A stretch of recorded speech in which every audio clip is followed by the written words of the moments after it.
السلام عليكم ورحمة الله وبركاته. ان شاء الله تكونوا كامل بخير وبصحة جيدة يا رب. اليوم البنات وصفتنا تاع نهار اليوم اللي هي اللحم الحلو ولا طاجين الحلو بالتشينه يجي بزاف شباب. ان شاء الله تجربوه وينال اعجابكم. انا كنت جربت معكم البيتخا هذا اللي كانت جابته لي خالتي، ربي يحفظها، جابته لي كادو.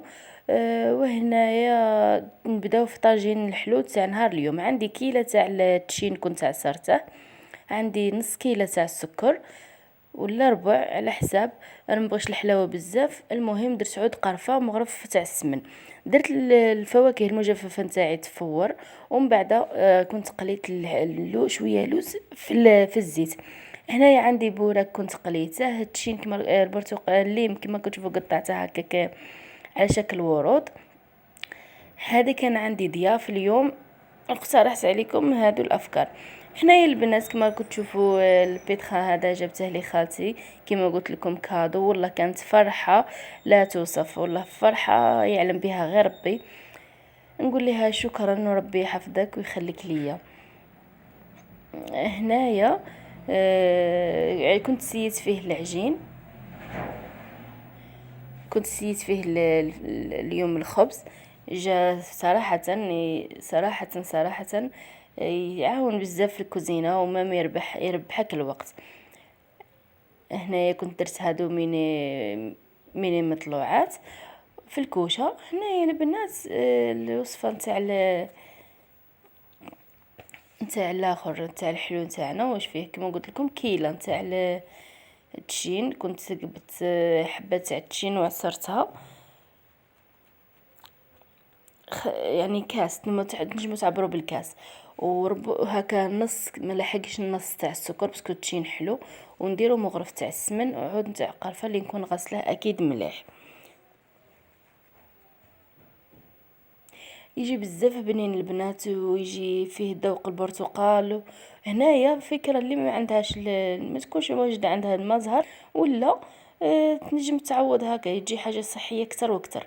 هنايا البنات كانوا عندي مواد الفواكه الجافة نتاعي. كان عندي البرقوق، العنب والمشماش، درتهم هكا يفوروا، ومن بعد جبت عندي شويه تاع اللوز كنت قلعت له القشره، يعني فسخته كما نقولوا حنايا، ومن بعد قليته هكا في الزيت. وها هو الحلو تاعي بعد ما وجد. شوفوا كيفاش يجي داك اللون تاعه، يجي شهي وفي الذوق كذلك. هنايا البنات كنت درت القهوه. انا الزوج تاعي ما يبغيهاش في البراس، يبغيها هكا في الكاسرونه. وهنا البوراك اللي كنت عمرته بالفيونداشي والفرماج، الوصفه اللي نعرفوها كامل، فيونداشي بصل حبه بصله شويه توم ملح فلفل اسود، قليتهم وعمرت بهم الفيونداشي البوراك تاعي بالفرماج. هنا هادو التحليات اللي كنت وجدتهم. شوفوا عندي هنايا نورمال فلون نتاع الكراميل، وكنت زدته هكاك خطوط من الكراميل فوق حبات شيكولا. هنايا فلون نتاع الفراوله، وكنت درت له جيلي فراوله من الفوق.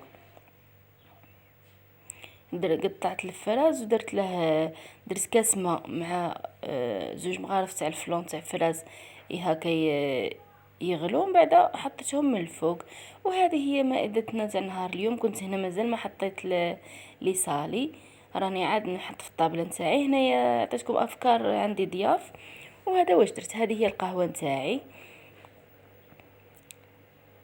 وهنايا الفلون درته بانواعه، درت الفراز ودرت واحد نتاع كراميل.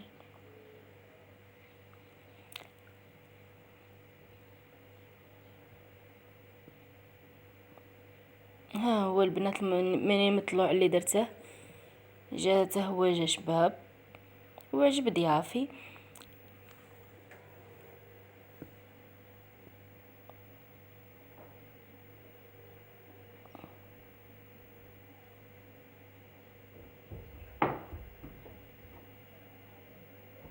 ها هما لي صالي تاوعي بالناس بعد ما وجدوه. انا درت الميني بيتزا على شكل وردات، وعمرتهم بلاصوص طوماط فرماج، ولاصوص طوماط خلطتها بشويه تاع الطون نتاع طوماط، ولاصوص طوماط فرماج زيتون. وهذاك اللي كتشوفوه في الوسط لي فولوفون استخدمتهم بالعجينه المورقه.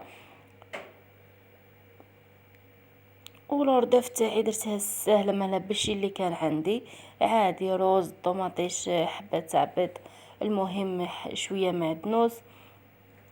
وهي الداخل راها فيها يعني مخلطه الماصيدوان عادي.